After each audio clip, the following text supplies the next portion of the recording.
اعوذ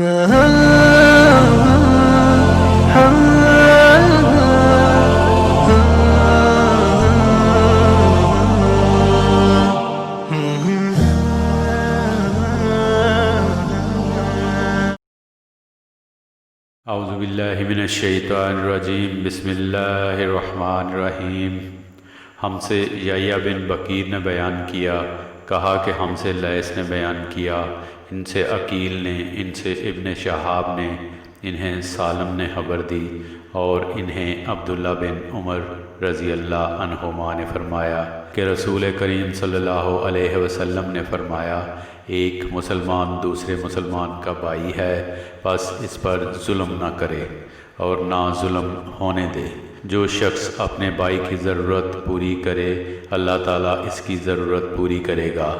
جو شخص کسی مسلمان کی ایک مصیبت کو دور کرے اللہ تعالیٰ اس کی قیامت کی مصیبتوں میں سے ایک بڑی مصیبت کو دور فرمائے گا، اور جو شخص کسی مسلمان کے عیب کو چھپائے اللہ تعالیٰ قیامت میں اس کے عیب چھپائے گا۔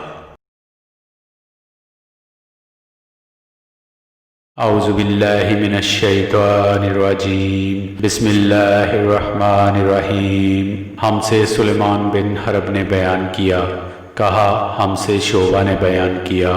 انہوں نے سے واصل احدب سے، انہوں نے معرور سے، کہا میں ابو ذر سے ربضہ میں ملا، وہ ایک جوڑا پہنے ہوئے تھے اور ان کا غلام بھی جوڑا پہنے ہوئے تھا۔ میں نے اس کا سبب دریافت کیا تو کہنے لگے کہ میں نے ایک شخص یعنی غلام کو برا بھلا کہا تھا اور اس کی ماں کی غیرت دلائی یعنی گالی دی، تو رسول اللہ صلی اللہ علیہ وسلم نے یہ معلوم کر کے مجھ سے فرمایا، اے ابو ذر، تو نے اسے ماں کے نام سے غیرت دلائی، بے شک تجھ میں ابھی کچھ زمانہ جاہلیت کا اثر باقی ہے۔ یاد رکھو ماتحت لوگ تمہارے بھائی ہیں، اللہ نے اپنی کسی مصلحت کی بنا پر انہیں تمہارے قبضے میں دے رکھا ہے، تو جس کے ماتحت اس کا کوئی بھائی ہو